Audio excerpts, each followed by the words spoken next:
What is up, everybody? Welcome to another NBA rundown, courtesy of Run Pure Sports and Run Pure Bets. I'm Spread Astaire. I'm here live with Tyler Hicks, and boy, do we have quite the card today. Plenty of action in the association tonight. We got players coming back, players being reintegrated to the lineup, and really a lot of exciting action. So, what do you think of what's going on tonight, Tyler? Anything in particular before we jump in? Nothing really. We just got tons of game, tons of action. Let's just get into it. All right, let's go straight to it then. First game, Cleveland Cavaliers -2.5, total 214.5. They are hosting the Detroit Pistons. Pistons not very good straight up, pretty darn good against the spread. They're a 4-13 team, but against the spread, let me pull that up. I don't have that on me right away. So why don't you go ahead and I will go ahead. Oh, they're 9-6-1 against the spread. So they are covering a lot. Think they're catching on. 2.5 isn't very much. Cleveland, kind of one of the surprise teams of the year here. Colin Sexton's emergence has been fantastic. New addition of Jared Allen helps a lot. And not sure if we're going to have Blake Griffin on the Cleveland side tonight. What do you think is going on in this game, Tyler? I love the Cleveland side here with no Blake Griffin on the Detroit side. But even more, I love the over in this game. I think that's too short here, that 215. Mm-hmm. I mean, both teams have top 10 true shooting percentages over their last 5 games. Mm-hmm. The combined score for both teams over their last 5 games, Detroit's scoring a combined 222. The Cavs are scoring a combined 239. I know that's a little inflated with that one Brooklyn double overtime game. But then you look at the last 3 games played between these two teams, and they're scoring an average of 229. Why is this 214 here, Spread? It has to be out the season-long numbers, right? I mean, Detroit put up 223 in their last game, 224 the game before, 205 before that, and then 238 in the game before that. Cleveland was at 223 last game, 244 the game before that, 248 the game before that, and what is this? 282 the game before that. All right, well, if I'm not talking real quick, it's because I'm placing that over bet right now. You've already sold me just looking at those numbers. That's a good question. Why do you think this number is so low? I'm not even sure. And with Blake Griffin out, you figure that speeds up the pace for Detroit. You'll have Rose and Grant getting this team moving. Sexton will have Cleveland up and down the floor. I think Cleveland gets close to 120. And at that point, you just need Detroit to hit 100. I love it. Yeah, I lean the Cleveland side here today. I really like Drummond and Allen there as giving you that rim protection. Colin Sexton's emergence has just been fantastic. They got some nice roller players. I think that JB Bickerstaff has done a fantastic job of getting these guys ready to go every night. Detroit, I mean, as a 4-win team, can you have a letdown spot? But if you can, they're coming off, one of their few wins, maybe riding a little high. Although the quotes I read were to specifically avoid letdown. Not necessarily sure I believe that. And one question before we move on to the next game. Darius Garland has made his return. What have you thought of his performance, and at what point are we going to start targeting him, or do we just kind of overlook him altogether? I mean, depending what they set that number at, if we're going to still get it at like 13, 14 and a half, then target it. But if not, we just stick with Sexton right around that 20 to 23 and a half number. All right. Jeremiah Grant, most improved player. What do you think? Either him or Christian Wood. I know, isn't that funny? Because that was essentially, the swap that Detroit made. Yep. Seemed kind of wild when they did it at the time, but you can't argue. I think Jeremiah Grant's been fantastic. So good pickup there for both teams, actually. Next game, Magic are hosting my favorite, my hometown heroes, the lovable losers, Sacramento Kings. Magic -1, so you're basically just picking the winner. I mean, if this game lands on 1, that's going to happen, like 1.8% of the time. Total here is 224. I don't see a lot of injury news for this game. We should get full rosters of what is the full rosters, right? Obviously, Fultz is always going to be out. Jonathan Isaac's not going to play at all this year. Aminu, Okeke, and Michael Carter-Williams, who have been out a lot, will not play, so that's not anything new. Kings have no one listed as out or doubtful. What do you think of this game? Is Orlando going to get it done at home? This is actually a pretty much a stay away game for me, other than one prop I posted on the spreadsheet. Okay.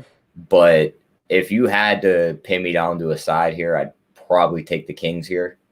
Okay. That's Why is that? just I think they'll be able to run them up and down the floor. The only real advantage Orlando's going to have is inside. I Uh-huh. think the guards for the Kings could win this game for them, but I think there's tons of better spots on the board than this game. Yeah, I think this is a tough game to handicap as well. Obviously, the Kings have looked absolutely terrible, but I think to be fair, if you put them in the East, they wouldn't look as bad, and they're probably talent wise to me about the same as the Orlando Magic. It's just the West is so tough, and you know the East you get a little respite from night to night, being able to play against I mean, the teams that we consider bad haven't even been doing that bad, right? But the Hornets, Wizards, Pistons, some easier teams here. Orlando struggling a bit, losing Markel Fultz. Cole Anthony's played pretty well. What have you thought of him? I thought he could be a sneaky rookie of the year candidate once he took that starting job, just based on all the minutes he would get. Mm-hmm. But I mean, not rookie of the year, but he's definitely a solid player. Yeah, I don't think he will either. I think LaMelo Ball is the clear favorite. Another rookie of the year candidate, Halliburton, will be playing tonight. I think if the Kings were better in the one less column, he would get more attention. But the fact is, this is just a terrible team. Marvin Bagley is Jahlil Okafor 2.0. He shouldn't really even be getting minutes, and they're poorly coached. So Orlando's going to be at home with the coaching edge. I go ahead and I lean Orlando as much as I love De'Aaron Fox and company. I don't believe this is a cohesive team, and I still trust the Magic more on the defensive end to get stops. If this is a close game, the total's 224. Did you have a lean there? Probably lean over. I think the Yeah, I pace will be probably do, pretty but I don't quick. love it. I love that last one that we talked about a lot more. This next game, Indiana Pacers. No Domantas Sabonis, who's been one of my favorite players to watch this year. His coming into his own as player has been so much fun. Going against the Charlotte Hornets, who everybody laughed at when I said I thought they would be pretty good in the offseason, and I bet their win total over. I'm feeling pretty good about that play right now. I think that Hayward, being the third fiddle, kind of lost some of his shine there. And while in the playoffs, right, you would still worry about him on the defensive end. He's still an adequate defender, and I still think he brings a lot to this team. They've got a great backcourt with Rozier and Devontae Parker. Then you add LaMelo in the mix. And then the front court, it's all right. I love Bridges as a 3-and-D role player as well. Hornets +2 at home. I think this line moved. The line is telling me that maybe Sabonis plays. The total's 220. Tyler, I mean, do we even bother handicapping this game unless we know his status? I would just wait and see if he plays or not, because that game was Charlotte -1.5 last night. Right, Now and it's that's flipped all the exactly way why I think around. that maybe they know something about Sabonis that we don't. Let's go ahead Yep. and completely stay away from this game. My last question for you will be: did you see Borrego, the Charlotte coach, talking about LaMelo? He's going to dial back his minutes because of the turnovers. What do you think of that? I mean, I don't mind it. Graham's been playing solid. You got to get him more minutes. You can't just keep giving him less minutes to get LaMelo minutes. If LaMelo's playing bad, you got to cut back, Yeah, regardless if but he's the here's the third thing. pick I in the don't really draft. think that he's playing that bad. It's like players like James Harden, right? Never gets a turnover. Why? Because when he was in Houston, he never passed. So, of course, you're not going to get any turnovers. I think that LaMelo's out there trying to create things and make things happen. And you could attack his defense, but let's be honest, it's been better than we've expected. And the effort's there. It's just the guy never played defense his whole career, so he's trying to learn on the fly in the NBA. But all I'm asking for, if I'm the coach, is for effort. And as far as the turnovers, the guy's trying to make plays for his teammates. He's been fantastic. I kind of disagree with this. I think that at this point, you should be all about development. But hey, maybe this is how that these guys develop. I thought that Malone did a great job making Porter earn his minutes last year. So it could be some of that. But it kind of sucks for the DFS guys because LaMelo has been kind of a dream. And if he loses those minutes, that's not going to be fun for him. The next game on the board, I think this is a fantastic game. Old school me, just betting the NBA for so many years would take the Raptors +6.5 at home. The total's 228. They're hosting the Milwaukee Bucks, getting 6.5 points. Normally, I would take the points. I don't even know if Tampa has a crowd. What do you think? Milwaukee's kind of a steamroller against these weaker teams, right? Oh yeah, I love Milwaukee here. I think they just steamroll them. I don't think there's going to be an answer for Giannis. The threes should be falling for Milwaukee also. You're going to need a great performance out of Van Fleet and those guys if they want to keep this game close, I think. Yeah, well, so that's really interesting as far as you downgrading Siakam and OG Anunoby's ability to guard Giannis. You don't think they get it done, huh? I don't think Siakam can guard him, and I think Anobi's too short. Yeah, I mean, and you could be absolutely right. Actually, that being said, I'm reading Siakam is questionable and he might be out. Um, Lowry's finally back, but he's not playing it. The third game in 4 nights for Toronto, 4-6. Could be a tired team. Toronto only 6-11 against the spread this year. Obviously, I wish I could filter that because you should just throw out those first 5 games if you're Toronto. Boucher has been huge for them. Milwaukee only 7-9 against the spread, which makes sense because they are favored by so much so often, and they were ATS darlings last year. Hard for bettors to get that out of their head. Milwaukee 10-6 this year, so not the regular season dominance we're used to. But I appreciate that they're trying to add new things to their lineup and not just steamrolling people. And gosh, 228. What do you think? That's up 5 points from the opener. I Since it's 5 points up, I'd probably stay away from it, but I'd lean over. I mean, gosh, they hammered that. That 223 was a mistake. And these sharp guys that love these openers, they're not going to let you make a mistake like that. If you have 223, congratulations. At this point, stay away on the side. The next game is another one where I do like the road favorite as well, and that's the Brooklyn Nets going to play the Atlanta Hawks. Nets are -6 on the road, total 238.5. Nets, everyone had so much fun. They've gone over in all their 12 games, right? And then they, of course, lay a complete egg the other night. So now they're 12-1 going to the over. 238 is a lot. The books have obviously adjusted. Atlanta, Clint Capella has been so fantastic for the team. Great rim protection. I mean, everything you could ask for the team. John Collins is getting better defensively. He was absolutely terrible by the analytics last year. But it's funny because I thought on the eye test he wasn't really as bad as the analytics were telling me. Obviously, still missing Gallinari, still missing Bogdanovich. That's a little bit of their offensive firepower. And we are beginning to see the Nets at full strength with what is full strength for this team right now. And they're starting to get a little more integrated. What do you think, man? I think Brooklyn rolls here. I don't usually like taking road favorites, but I'm not taking the Hawks in this situation. What do you think? Yeah, I'm on the same side as you. I think this is just as much as a steamroll as I think the Bucks steamroll the Raptors. I mean, we just like you said, Bogdanovich out, Gallinari still out. We don't know if any of those other three guys you named might sit because of rest with Trae Young, John Collins, and Clint Capella. Yeah. If any of those three sit, I think this game just even gets worse for Atlanta.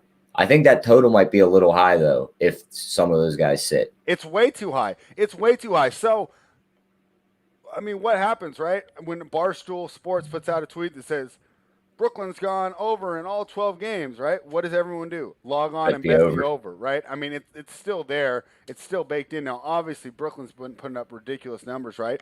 But Atlanta, for as bad as they were and as much as an over team they were last year, top 10 in offense, top 10 in defense.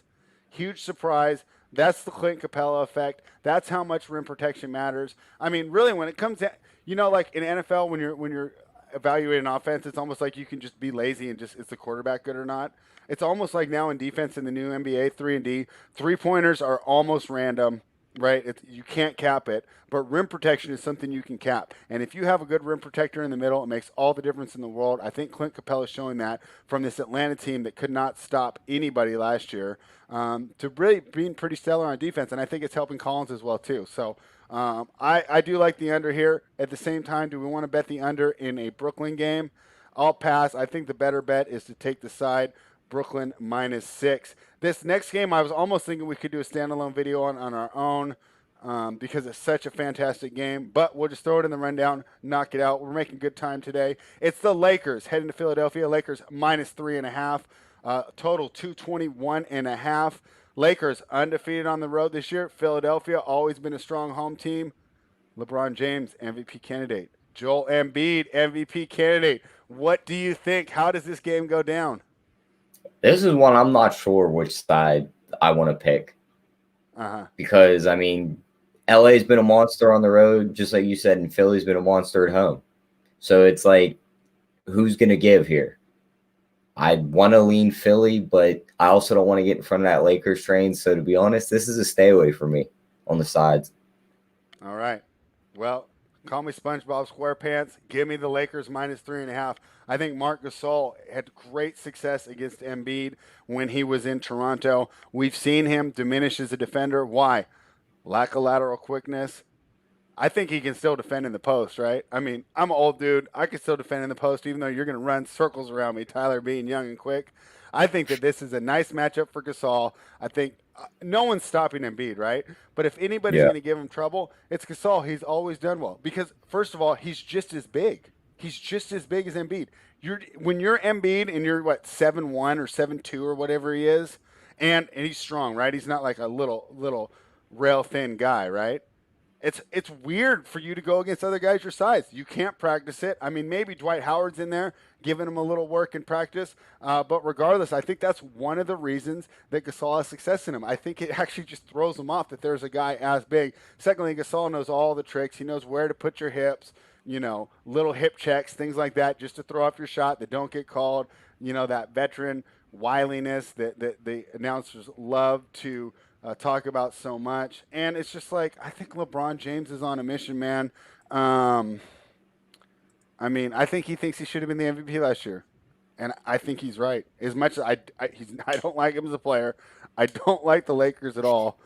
I would be fine if they both left the team and the Lakers never won a game for the next 10 years. But let's be honest, dude, they're by far the best team in the league. And then the Anthony Davis issue. Who's going to guard him? Are they going to put the heat on him? No way. That's the other So thing what, about Ben Simmons? about I love the Ben Embiid Simmons as a factor. defender. How you said Marc Gasol is going to be all over him. He's going to have a hell of a shot blocker helping him. Yeah. It's tough. So I really like the Lakers here. I have not placed the bet yet because I think we will be on live. We'll do some Run Pure Live tonight. I'll probably try and just attack it live. But if you hold me down right now, I like this better than the total. I like the Lakers to cover here. I like the Lakers to win. I think they're still on a mission. And even at 80%, they seem to be steamrolling over most of these teams. Total 221. What do you think, Tyler? Probably lean over. I think these two teams will get up and down. Yeah. I don't really know what to make of the total here. I don't know if it's going to have a playoff feel or not. It might. I think both teams are going to be up for the game. I know Philly's going to be up for the game. Is there any chance Los Angeles overlooks this game? Because they did that last year when they went on this East Coast trip. I mean, there's always that case, but they haven't overlooked any games on the road yet. They're undefeated. Yeah.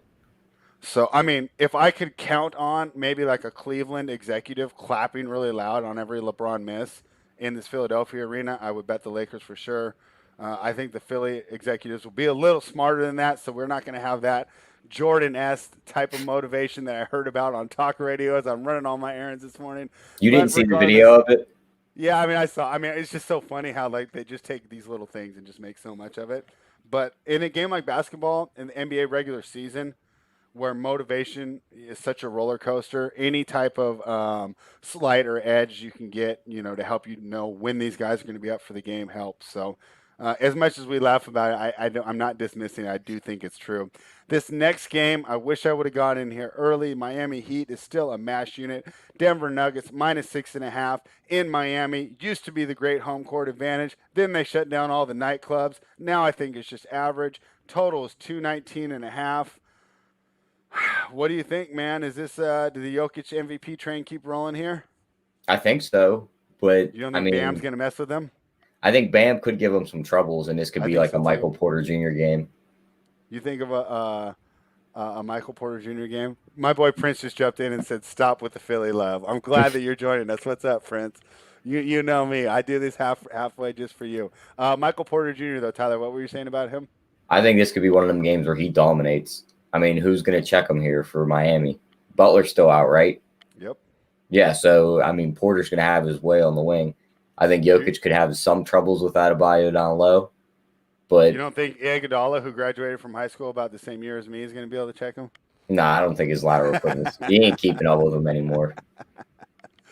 All right. Yeah. So they've obviously priced us out of there this game. I'm not laying 6.5 on the road. I don't care that the nightclubs are closed. It's still too much for a Nuggets team that, let's be honest, can't defend.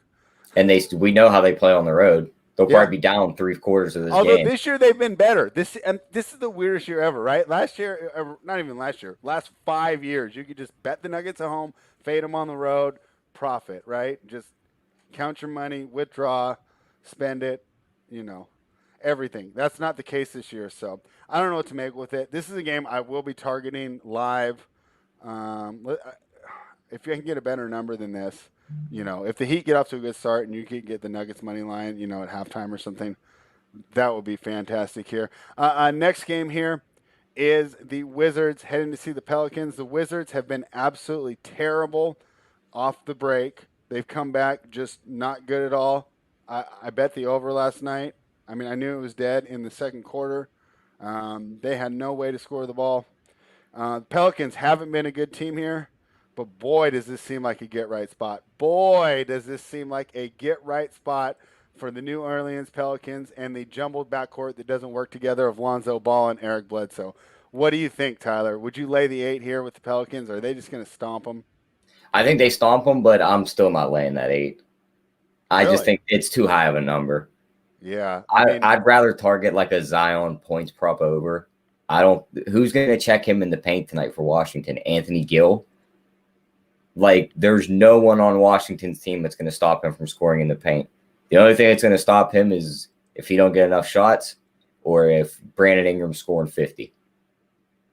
yeah, and I mean he might still go score 50, right? I think you're right. New Orleans 5-10 this year, also 5-10 against the spread. So you're here telling me you want me to lay 8 with a team that's 5-10 and 5-10 against the spread? Yeah, can't do it. Gosh. And if I didn't get burned on the over last night, that would be my lean there. Washington 8-5 to the over on the year. New Orleans 9-6 to the over. The funny thing is by net rating, these teams really aren't that different. Point differential. New Orleans is minus 3.3 on the year. Washington minus 3.7. But remember, Washington is missing a lot of players. Westbrook will be out tonight. Oh, is Bertans going to be back tonight? I could have used him last night. No, Hachimura might none be of back them too. guys are back. They're not. Fantasy Labs already put out the tweet. Hachimura, Bertans, Ish Smith, and a couple other guys still all remain out. What about Denny? I think Denny may be back. I don't remember seeing his name on that list. All right, next question. Does he even matter? He could put up maybe 10 to 12 points. I don't think he But he doesn't impact. really affect you, right? Yeah. Plus minus wise, right? He's not going to impact the game to where they win or lose it. All right. So me and you both agree that this is not a great game to bet on pregame. 226. Like I said, I would bet the over, but I got burned by that mass unit wizard squad last night, so I'm not touching that. I guess my final thing on this thing would be: do you agree with me that this Lonzo Bledsoe backcourt is just an absolutely terrible idea? Yeah, Alonzo will be gone by the deadline. They've already started the trade talks about him and even JJ Redick. So here's what I want: get me Lonzo and JJ to the Clippers. What do you think? Lonzo backup point guard for Beverly? I don't mind that look. I think that's a solid play. But I, who do I, they give up? that's the only reason I haven't been able to figure it out. I don't think they have any draft picks left. What are they going to give him back? Luke Kennard? And I don't think you can. Kennard's been playing well, so I want you. I don't even think you can do that.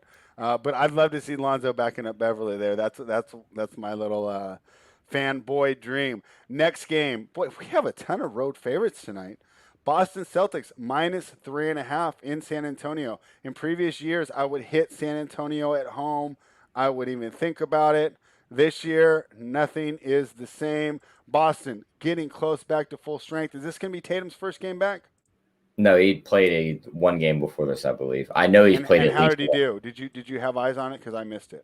He played pretty solid for the minutes he played. I mean, Brown still dominated. Brown has been fantastic, huh? Yep. I mean, it's not even crazy if you were to say that he's as good as Tatum right now, which at the beginning of the year, I don't know if anyone would have said that. I see Peyton Pritchard out or doubtful. Derek White's not going to play at all. Looks like these teams are at full strength. I mean, against the spread, San Antonio 9-6 on the year, Boston 9-6 as well. Before they used to be so awesome at home against the spread. This year the Spurs are only 2-3 at home against the spread. So I don't know. What do you think? Lean Boston, but not strong enough to make a play on the side. I think them with their guys back would just be too overwhelming for the Spurs. I mean, they're young still. I like a lot of their players, but I just think Boston's going to be the better team here. Yeah, I don't know what to make with it. It's one of those things where it's so hard for me to go against, just what's been beaten to my head after years of success, and that's take the Spurs at home, especially if you're getting points. Um, but yeah, I mean, if you're just looking at these rosters, the Celtics are so much better. One of the few games where I don't believe that Popovich has a coaching advantage, and yeah, I don't know. I mean, LaMarcus Aldridge is so slow. Tristan Thompson might actually look effective. So uh, I'm not jumping in here. I think this is a great game to try and play live. If you get some huge aberration early, and you can just grab some ridiculous amount of points. But other than that, no, no, no. Total 223 seems about right to me. What do you think, Tyler? Yeah, it's right around the number I would think. Yeah, I mean, I think I it don't. maybe one team gets above 110. I Yeah, and don't. that'd most likely be Boston. But at the same time, you know, yeah, I don't really think there's a lot of value in betting this game pregame. So hopefully we'll be on for Run Pure Live tonight, and I can find something awesome to live bet this game with. The next game, boy, if you got in early, you'd be happy right now. But I don't. I'm not necessarily as worried about the loss. This might be a superstar subtraction uh, area. My idea with superstar subtraction is basically when a team is missing their star player. This is just for one game. The first game without their star player, everyone else gets excited. They know they're going to get more usage. They know they're going to get more shots, and they're ready to go. And everyone knows, like just when you play pickup too, when you get the ball more, you're more energetic on defense. The Jazz have already played pretty well defensively as it is. Mitchell could be a lot to overcome, but I still like Conley as a playmaker, and I still trust Bogdanovich and Ingles to knock down the open shots. I'll be interested to see how Gobert matches up against Porzingis, but I think he might limit some of Luka's effectiveness, making him pull up instead of just getting those easy layups and the and ones. So I, if it wasn't for the back-to-back, I would take Utah here. What did you think? What do you think about this game? And we have to mention also last night that Utah at one point was down by 15 last night, and then I think they won by like 16 or something. Yeah, So and they really Mitchell turned on the Mitchell Jets didn't against the get into Knicks. double-digit points last night either. Yeah. Even without Donovan Mitchell, I lean the Jazz here, but I didn't make a bet. What do you think? Dallas is getting their guys back. I think Porzingis pulls Gobert out of the paint for the most part of the game, shooting perimeter shots. And I mean, they really still have no answer for Luka on a back-to-back without your only guy who can make his own shot other than Jordan Clarkson on that offense. Like, give him the ball, go get your shot. You don't You think have Conley Mitchell. can? I don't think he can anymore. You're going to get this is going to be a big team ball game from Utah if they're going to win here. Yeah. All right. So I'm not making a bet here.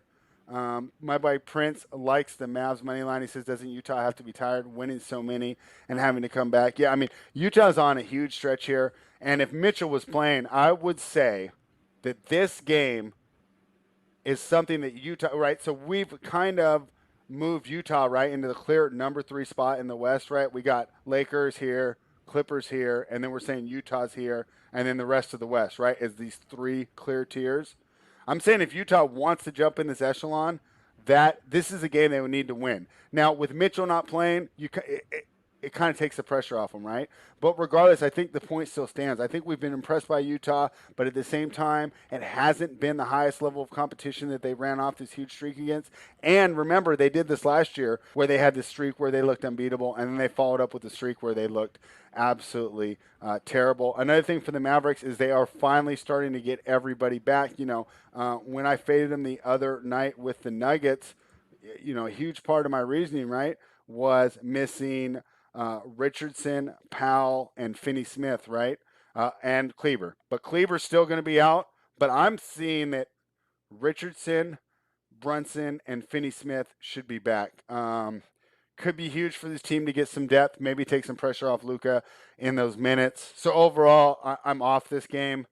Lean Utah if you force me to pick a side, but other than that, I don't necessarily love it. What do you think? Are you going to place a bet on the Mavericks? Because you seem to be stronger on that side than me. I didn't take them straight up. Mm-hmm. There's these things called player performance doubles on FanDuel I took. Okay, It's what'd you get? Porzingis 20 plus points, and Dallas wins at right around plus 280. So you're going right at the defensive player of the year, the two-time defensive player of the year, who finally made the All-Star team. You think the Yep. Porzingis gets him going, right? I think you might even though he should be on him for the majority of the game because you got to match height with height. Yeah. I think this could be one of them spots where it's like, all right, just leave the big guy under the hoop and like Royce O'Neal go chase him around. No, and I would do that too. I would do that too because I'm more worried about Luka getting to the rim and finishing and getting and ones than I am about Porzingis hitting threes. Yeah. I mean, he's a great three-point shooter for his size, but I mean, he's not Seth Curry, right? He's not 40% from behind the arc, right? I'm not. He could get there. Like if he Joe gets Harris. going though, it's watch out. Like if he's okay, hitting and then shots. I'll make the switch then. Yeah. Then I'll make the switch then. But And in then the you're very getting beginning, when Luka I have at to the concede rim. one thing, I'm not conceding my rim protection.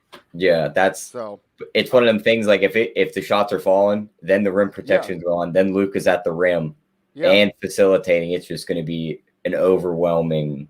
But let's make him do it. Let's not just concede it right off the bat. So I do like it because I do think you get an advantage matchup to start, right? Royce O'Neal, he should be able to shoot over him all day, right? Yep. I mean, he should just be able to shoot unmolested, just like shooting a practice shot, right? It shouldn't even bother him at all. He's that tall. So cool. I love that double-double, and that's the way to go. What's the number you got on that? It was right around plus 280. I mean, almost 3-1. How could you argue?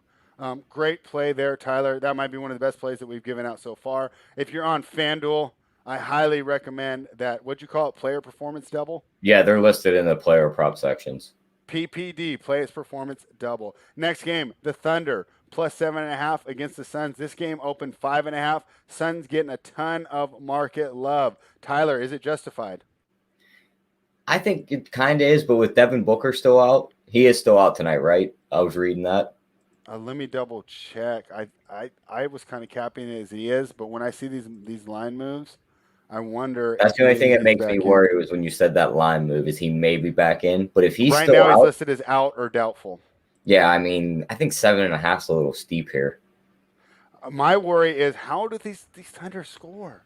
It's like George Hill, Alexander. We've asked this question all year, and they've still managed to put up like not the best numbers when it comes to scoring, but they still put up 105, 110 points. Yeah, sometimes. I mean, the only real advantage I see for the Suns here is 8 and underneath, and CP3. Everything else is pretty much a wash. Yeah, the Thunder averaging 106 points per game this year. It's actually a little higher than I thought. I was actually looking it up to try and make a point, but I don't have any facts to back it up. Suns at 111. Not too surprising. So, who do you think takes up this this vacuum with Booker being out? Like, are you targeting any of the Phoenix auxiliary players now here with no Booker to take up? What does he have, like a 24% usage or whatever? I think Ayton gets a good bit of it, but guys like Mikal Bridges, Cam Johnson, and even CP3, who wasn't shooting the ball at all when Booker was in the game, is going to start shooting more now. All right, so did you attack any of those props, or is that just something to keep an eye on? I like Ayton over 18.5 points here. I mean, Oklahoma's bottom 4 worst teams points in the paint. Right, because Horford, he should be able to dominate in the paint with that extra usage. Yeah, Horford got real. And with that extra usage, I think he can get to the 20s, maybe even the 30s. All right, cool. DeAndre Ayton over seems like the best idea. I lean Oklahoma City with you, but still, I'm not taking this game. Overall, what do you think of Phoenix? I mean, people had them in the top 3 after the first couple games. They've definitely come back to earth. Where do you slot them overall as a team in the West? Maybe like somewhere from like the 5 seed to the 7. Because I'd still have Dallas today. And Phoenix played Dallas. Who would you take? I'd take Dallas. Okay. And I think at the beginning of the year, people were thinking that Phoenix is better. So shows you how they've kind of dropped in the eyes. Let's go for the last game. Hey, we're being pretty quick and efficient on this rundown again. I thought we might go an hour and a half today. The last game, Timberwolves +9 against the pride of Northern California, the Golden State Warriors -9 at home. Does this team deserve to be -9 to anybody? No, but if there's going to be one team they're going to be -9 to, it's this one because the Timberwolves are terrible. They suck so bad, huh? And like, They what do are they do? so bad. There's They nothing have they like a can. bunch of max players too. Like, what do There's they nothing do? they can do. Yeah, I think that D'Angelo Russell trade was just terrible. I think they should have dumped Towns for a bunch of picks I think last they year still rather than can trying to get dump the Heat. Towns. I think a team like Boston would swoop in on Towns I think quick. anybody was swooping on Towns. I think it's just a terrible situation. I think that Ryan Saunders, although it's a great story for them because Flip Saunders was so revered, I just don't think he was ready for it. And even if he was, I mean, I don't even know like what coach would do it. Like even look at Thibodeau, right? He looked terrible when he coached Minnesota, right? Yeah. Now he's I in mean, New he did York. drag them to the playoffs. We'll give him that. That Yeah. was him that. All right. You got a good point there. All right. Well, never mind. Scratch that then. But I still don't think that even a good coach is really going to get a lot out of this roster. I'm not a big D'Lo guy unless you play daily fantasy because he puts up the points, but he gives them up as well. I don't know. I'm not laying 9 with the Warriors though. I mean, wow. I don't even know what to make of this game. Total 229. I kind of like the over here. Um, but then again, the Warriors do play okay defense at times. They First of all, talk about a roller coaster. Who knows what you're gonna get from this Warriors team from night Yep. to night, right? Oubre and Wiggins show up. They look great. All the Warriors people are doing the culture memes, and oh boy, we even made these players. And then the next night they'll just be absolutely terrible.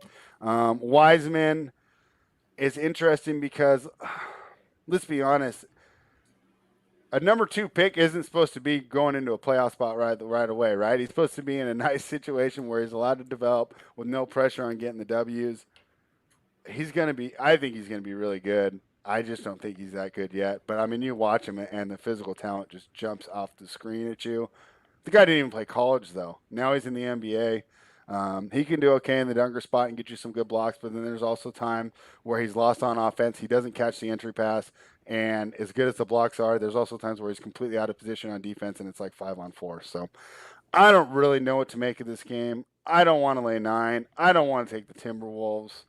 I don't even want to bet the over. Tyler, I mean, is there any reason why we shouldn't just completely ignore this game and go to bed early?